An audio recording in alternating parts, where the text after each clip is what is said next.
അപ്പൊ അളിയൻ കാര്യമൊന്നും അറിഞ്ഞില്ലേ? ഇല്ല. എന്നാൽ ഇനി ഞാനത് പറയാം, ആരും ഞെട്ടരുത്. നിങ്ങൾ എന്റെ വീഡിയോസ് ഒക്കെ എടുത്ത് നോക്കുകയാണെന്നുണ്ടെങ്കിൽ നിങ്ങൾക്ക് കാണാൻ പറ്റും അത്യാവശ്യം നല്ല രീതിക്ക് തന്നെ നെഗറ്റീവ് കമന്റ്സ് കിട്ടിയിട്ടുണ്ട്. അത് കൊച്ചമ്മ പറയാതെ എനിക്കറിയില്ലേ. അപ്പൊ എനിക്ക് തോന്നി അതൊക്കെ ഒന്ന് കുത്തിരുന്ന് വായിക്കാമെന്ന്. അയ്യോ, ഇനി ഇപ്പൊ അയ്യോ പത്തൊന്നും വിളിച്ചിട്ട് കാര്യമില്ല. ഇനി നിന്നെ സഹായിക്കാൻ ഈ ഭൂമിയിൽ ഞാനെന്നല്ല ഒരു മനുഷ്യനും സാധ്യമല്ല. ബാലേന്ദ്ര, അപ്പോ ഇന്നത്തെ വീഡിയോയില് നമുക്ക് എനിക്ക് കിട്ടിയ നെഗറ്റീവ് കമന്റ്സ് ഒക്കെ നമുക്ക് നോക്കാം. എന്താ ഉറക്കം വരുന്നു. ജസ്റ്റ് ആ കമന്റുകൾ മാത്രം വായിക്കാം. എങ്ങനെയുള്ള കമന്റുകളാണ് നമുക്ക് കിട്ടുന്നത് നമുക്ക് ജസ്റ്റ് വായിക്കാം.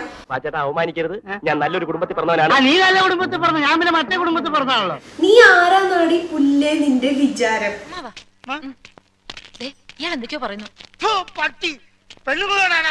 ഇവളുടെ മോന്ത കണ്ട അറിയാ ഇവ പോക്കാന്ന്. അവള് മഹാപഴയാട്ടോ. ഏയ്, ഒരു പെണ്ണിനെ അങ്ങനെ നമ്മള് കണ്ണും പൂട്ടി കുറ്റം പറയരുത്. അവള് മോശക്കാരിയൊന്നുമല്ല. എന്റെ മോന്ത കണ്ടാൽ തന്നെ അറിയാം ഞാൻ പോക്കാണെന്നാണ് ഈ ഒരു ചേട്ടൻ പറയുന്നത്. എടാ, ജീവിക്കാൻ വേണ്ടി ഒരു വേഷം കെട്ടിയെന്ന് വെച്ച് നമ്മൾ അവിശ്വസിക്കരുത്. നിനക്കറിയോ, അവള് 916 പരിശുദ്ധിയുള്ള പെണ്ണാടാ. ചേച്ചിയുടെ സൈസ് കൂടെ കാണിച്ചിരുന്നേൽ പൊളിച്ചേനെ. തന്റെ ഈ പെണ്ണുങ്ങളെ കാണുമ്പോൾ ഉള്ള പരവേശവും പരാക്രമം ഉണ്ടല്ലോ, അത് ഇന്നോട് അവസാനിപ്പിച്ചോണം. ഇല്ലെങ്കിൽ കൂടും കുടുക്കെടുത്ത് ഞാൻ കോടമാകത്തോട് പറഞ്ഞേക്കും. ബ്രാ ഊരി കാണിച്ചിരുന്നേൽ ഇപ്പോ 50,000 അല്ല 1,00,000 സബ്സ്ക്രൈബേഴ്സ് ആയേനെ.